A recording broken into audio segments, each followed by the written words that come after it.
But अब main बात भाई, जो कार रोर करती है, इंजन नॉइस सुनो कार की। Hello everyone, welcome back to another video. I hope सब कुछ बढ़िया चल रहा हो आप सबकी जिंदगी में। आज मैं आ रखा हूँ भाई टोयोटा के शोरूम में और इनका आप पोर्टफोलियो देख सकते हैं। Urban Cruiser, Hyryder, Rumion, but जो बीच में है ना फॉर्च्यूनर भाई, ये सबसे ज़्यादा बिकती है और आज हम इसी की ही बात करने वाले हैं। एंड स्टार्टिंग में मैं आपको एक चीज़ बता देता हूँ भाई, जो एक ऑफिशियल रिपोर्ट है ना, उसके अकॉर्डिंग 2024 में भी यही वाली फॉर्च्यूनर हमारे इंडिया में बिकेगी। जो अभी तक की रिपोर्ट्स आ रही थी ना कि भाई न्यू फॉर्च्यूनर आ जाएगी, जनरेशन चेंज हो जाएगी, अनफॉर्चुनेटली 2024 में वो सब हमें देखने को नहीं मिलेगा। तो यस, ये आपके सामने खड़ी है all new Toyota Fortuner Legender. इसके अलावा जो नॉर्मल फॉर्च्यूनर आती है वो उधर खड़ी है। और ना आज मैं एक चीज़ सोच रहा था भाई, जो नॉर्मल फॉर्च्यूनर है वो 4x2 डीजल ऑटोमेटिक 45 लाख तक की तो वो पड़ती है, ठीक है। इसकी बात करें, ऑन रोड में बात कर रहा हूँ, ये आपको 50 लाख तक की पड़ेगी। वेयर एज जो टाटा सफारी है 35 लाख तक की तो यार वही पड़ रही है। इससे अच्छा बनता है भाई इस पर ही ना चल जाए, 10 लाख लगा के फॉर्च्यूनर भी ना चल जाए 4x2 ऑटोमेटिक पे। मैनुअल की बात करें वो और सस्ती पड़ेगी। तो ये यार आजकल ना कारें बहुत ही ज़्यादा महंगी हो ही रही हैं। बट एनीवे हम इसकी बात करेंगे आज, जो कि है लेजेंडर। इसका एक अलग ही फैन बेस है। वैसे अब फैन बेस की बात हो ही रही है, फॉर्च्यूनर का एक जिसे कहते हैं ना बिल्कुल ही कल्ट फैन बेस है। और थोड़ा सा अगर आपको और प्रीमियम में जाना है तो बंदे जाते हैं लेजेंडर में। एक बार मैं रियर से भी आपको ना इसकी लुक दिखा देता हूँ, क्या क्या डिफरेंसेस हैं। मतलब इन डिटेल तो हम बात करेंगे, बट स्टिल एक 360 व्यू की बात करें। ये देख लो भाई, ये है लेजेंडर 4x2 ऑटोमेटिक। डीजल में ही आती है, पेट्रोल में लेजेंडर नहीं आती। पेट्रोल में आपकी नॉर्मल फॉर्च्यूनर ही आती है। सबसे पहले हम इंजन स्पेसिफिकेशन की बात करें ना, इसमें आपको मिल जाता है 2800 सीसी का डीजल इंजन, जो आपको प्रोवाइड करता है around 201 bhp with 500 Nm of torque. बहुत ही खतरनाक इंजन है भाई, बहुत ही ज्यादा अच्छा रोर करता है, भगाते हैं जमीन से। बहुत ही नॉइजी भी किसी किसी को लगता है, वो ये सबके अलग पर्सपेक्टिव होती है। कोई कोई कहता है रोर करता है, कोई कोई कहता है नॉइजी है। बाकी तो ऐसी कुछ है इसकी कि पीछे फॉर्च्यूनर लिखा है, लेजेंडर नहीं लिखा होता है। लॉक अनलॉक, इधर से आपका टेल गेट ओपन हो जाएगा। बट यस, फ्रंट से स्टार्ट करें, बड़ा सा टोयोटा का इसमें आपको लोगो मिल जाता है। एंड एज कम्पेयर टू जो नॉर्मल फॉर्च्यूनर है, आप चेंजेस वगैरह देख ही सकते हैं। जो मेजर चेंज है वो है इसकी हेडलाइट का। भाई जो इसका हेडलाइट का थ्रो है बहुत ही ज़बरदस्त है, बाहर से चेंज कराने की कोई भी जरूरत नहीं पड़ती है। ऑल एलईडी सेटअप आपको मिल जाता है। नीचे आपको फॉग लाइट मिल जाती है, अगेन एलईडी मिल जाती है। नीचे आपको सिक्वेंशियल इंडिकेटर मिल जाते हैं, जो कि बहुत ही बढ़िया लग रहे हैं। बाकी जो इसकी बम्पर की डिजाइनिंग है बहुत ही ज़बरदस्त लगती है। और जो ग्लॉस ब्लैक ट्रीटमेंट है ये भी ज़बरदस्त लगता ही है। बाकी एक तो केवल 2 फ्रंट पार्किंग सेंसर मिलते हैं मेरे ख्याल से। जिस प्राइस पॉइंट पे आ रही है 4 पार्किंग सेंसर तो मिलने चाहिए थे। एंड ग्राउंड क्लियरेंस की बात करें, अराउंड 223 mm की ना इसमें आपको ग्राउंड क्लियरेंस मिल जाती है।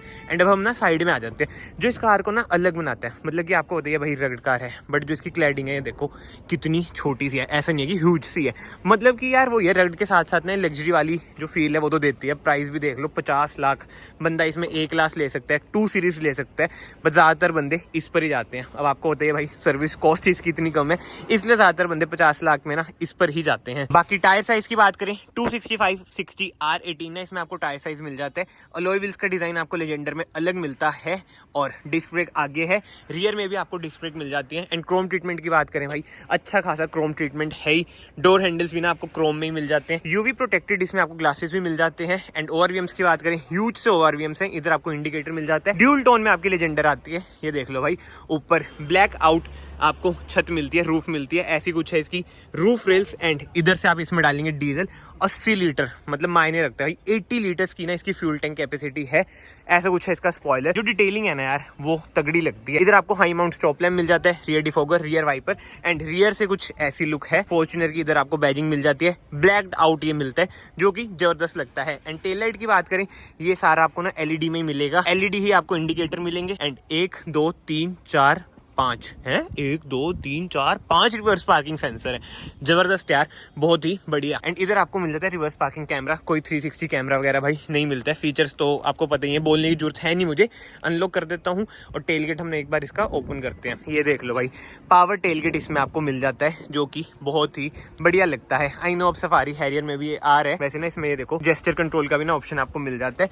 बट यस, ऐसी कुछ है इसकी बूट स्पेस, अगर आप 3rd रो फोल्ड करके रखोगे। एडजस्टेबल 2 हेडरेस्ट आपको मिल जाते हैं। इधर आपको हुक भी मिल जाता है। बाकी तो ऐसे ऊपर आपको रियर एसी वेंट्स भी मिल जाएंगे। बट स्पेस यार आप सबको पता ही है, ऐसे इतनी खास नहीं होती है। मतलब कि कंफर्ट वाइज तो आपको होते हैं, जिसको अगर टोयोटा पे जाना है और कंफर्ट भी चाहिए वो आजकल जाता है हाई क्रॉस पर। बट एनीवे, इससे हम कर देते हैं बंद। ये लो जी, ये हो चुकी है बंद। बाहर से भाई कार कुछ ऐसी है। अब हम चलते हैं अंदर, इंटीरियर से देखते हैं भाई कार में क्या क्या आपको मिलता है। बट ये रिक्वेस्ट सेंसर आपको मिल जाता है। ऐसे कुछ है भाई लेजेंडर का इंटीरियर। एक बार हम इसे ना बंद कर देते हैं, तब ये टू बंद करेगी। और हाँ, डोर ट्रिम की बात करें, सॉफ्ट ट्रीटमेंट आपको इधर मिल जाता है। जो स्टिचिंग है मतलब कि मैरून कलर आप इसे मेरे ख्याल से कह सकते हैं। और इधर आपको एम्बिएंट लाइट भी मिल जाती है। लेजेंडर में जो मेजर फर्क है वो ये भी है भाई कि एम्बिएंट लाइट भी इसमें आपको मिल जाती है। बाकी इधर से आप अपने और भी एडजस्ट कर सकते हैं, फोल्ड कर सकते हैं। चारों ऑटोमेटिक मतलब कि 1 touch up 1 touch down power Windows आपको मिल जाती है। इसमें से ना भाई JBL के स्पीकर रिमूव हो चुके हैं, जो कि बहुत ही सैड बात है। बोतल होल्डर, इधर आपको स्पेस मिल जाती है। इलेक्ट्रिक एडजस्टमेंट वाली सीट्स मिल जाती है, इस साइड भी उस साइड भी। इधर आपको मिल जाता है इंजन स्टार्ट स्टॉप बटन। इधर से आप ये लॉक कर सकते हैं, मतलब कि पावर टेल गेट ऑफ कर सकते हैं। Front parking sensor on off कर सकते हैं। इधर से अगेन ओपन कर सकते हैं टेल गेट। बट यस, बहुत बातें हो चुकी हैं। अब चलते हैं कार के अंदर। हैजार्ड लाइट करते हैं बंद, चाबी रख देते हैं इधर और डोर कर देते हैं हम बंद। भाई कार नो डाउट बहुत ही ज्यादा ना हैवी फील होती है, रग्ड सी फील होती है। ऐसा कुछ है इसका स्टीयरिंग व्हील। एंड एक बार ना मैं करता हूँ कार को ऑन और स्टीयरिंग व्हील कर देता हूँ सीधा। भाई पूरी कार कंबती है भाई साहब। फील तो है भाई देखो कार में, तभी दुनिया इस पर जाती है। ठीक है, एक बार हम इसे भी कर देते हैं म्यूट। एंड सबसे पहले स्टीयरिंग व्हील एडजस्टमेंट की बात करें ना, ये है टिल्ट एंड टेलीस्कोपिक, जो कि बहुत ही बढ़िया बात है। लेदराइज इसमें आपको स्टीयरिंग व्हील मिल जाता है। इधर आपको वुडन ट्रीटमेंट मतलब कि ग्लॉस सा ट्रीटमेंट मिलता है। बीच में आपको वही टोयोटा का लोगो, हॉर्न बजाते हैं, हॉर्न भी ठीक ठाक है। इधर आपको वही मीडिया कंट्रोल्स, इंफोटेनमेंट स्क्रीन वगैरह आप इधर से कंट्रोल कर सकते हैं। क्रूज कंट्रोल आपको इधर मिल जाती है। MID आप इधर से कंट्रोल करेंगे भाई, छोटी सी इधर आपको MID मिल जाती है। 6 तक RPM की मार्किंग, क्योंकि ये है डीजल कार। टॉप स्पीड वही 200 तक की मार्किंग।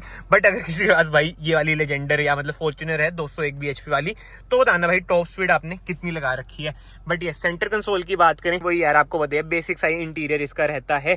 एंड्रॉइड ऑटो कारप्ले आपको इधर इंफोटेनमेंट स्क्रीन में मिल जाता है, जो कि है वायर्ड, वायरलेस नहीं मिलता है। ऑटोमेटिक ड्यूल जोन आपको AC मिल जाएगा। वेंटिलेटेड सीट्स मिल जाती हैं, जो कि अगेन बढ़िया बात है। बाकी 2 कप होल्डर मिल जाते हैं, इधर से आप बंद भी कर सकते हैं इसे। ठीक है जी, इधर आपको वायरलेस चार्जर मिल जाता है।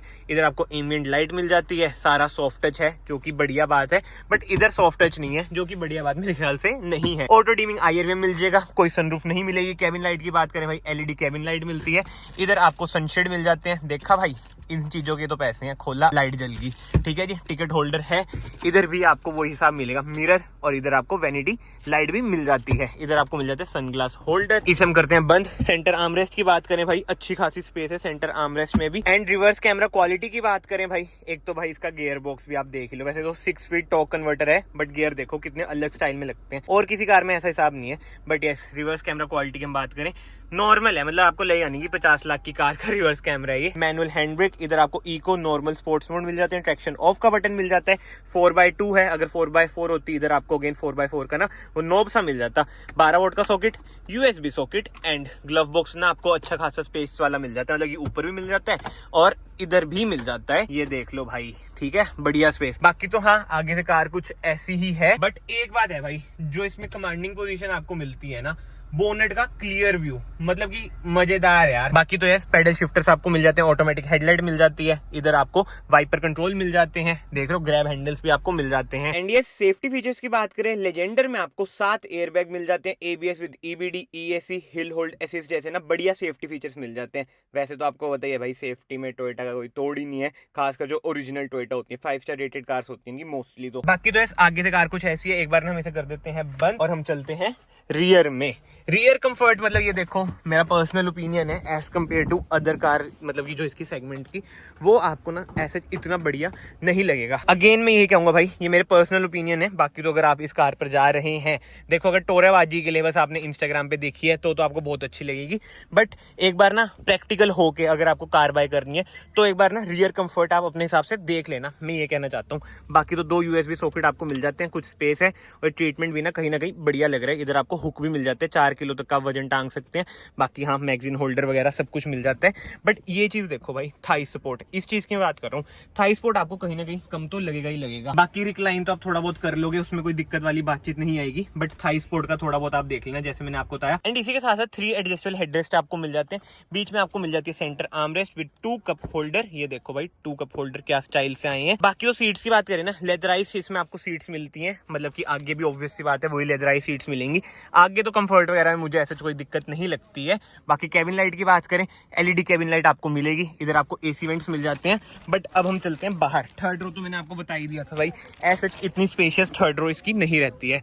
बट बाहर ना एक चीज जो मुझे लगता है कि भाई फॉर्च्यूनर वालों को, मतलब कि टोयोटा वालों को इंप्रूव करनी चाहिए। आई नो इसमें भी ना बड़ी कंट्रोवर्सी सी रहती है। जैसे मैं बात कर रहा हूँ इसके स्टीयरिंग व्हील की, हाइड्रोलिक स्टीयरिंग व्हील है, अगर इलेक्ट्रिक स्टीयरिंग व्हील होते ना भाई और मजा आ जाएगा और फन टू ड्राइव हो जाएगी। अब जिसके पास फॉर्च्यूनर है डीप डाउन उसे भी पता होगा कि भाई ये as compared to other car, जैसे इंडेवर की हम बात करें, आई नो वो आती नहीं है, लेस फन टू ड्राइव कहीं ना कहीं रहती ही है। कटिंग कुटिंग करने में ना भाई इसमें मुश्किल तो होती है। बट हाँ, जो दूसरा पर्सपेक्टिव है वो यही है कि भाई रग्ड व्हीकल है, हाइड्रोलिक स्टीयरिंग व्हील ही होना चाहिए। बट अकॉर्डिंग टू मी तो यार अब इलेक्ट्रिक स्टीयरिंग व्हील आ जाना चाहिए। लेट्स सी, अब जो नई जनरेशन है जो 2025 में आएगी उसमें अगर आ गया तो आ गया, वरना इसमें तो भाई नहीं आएगा। बट जो मुझे बढ़िया चीजें लगती है ना इसमें, जैसे इधर आपको क्लॉक मिल जाती है, इधर आपको ग्लास होल्डर मिल जाता है, ठीक है, इधर की साइड पे आपको ग्लास होल्डर मिल जाता है। मतलब जो यूनिक चीजें हैं जिनकी कोई बात नहीं करता, ये कहीं ना कहीं भाई बढ़िया तो है ही। बाकी तो ठीक है यार, ऐसी कुछ है कार। आप जरूर बताना 50 लाख के अंडर आप ये 4x2 लेंगे। वैसे अगर आपको 4x4 लेनी है भाई, वो 3-4 लाख ऑन रोड और महंगी चल जाएगी। GR स्पोर्ट तो भाई 60 लाख तक जाती है, वो तो तोबा वाली बात है। बट यस, कमेंट सेक्शन में अपने ओपिनियन जरूर देना भाई, क्या 2024 में आप फॉर्च्यूनर पर जाएंगे या फिर कोई और कार पर जाएंगे, स्कॉर्पियो एंड टाटा हैरियर, कुछ अपने पैसे बचाएंगे। बाकी तो मैं आप सबको मिलता हूँ नेक्स्ट वीडियो में। Till then bye bye, take care.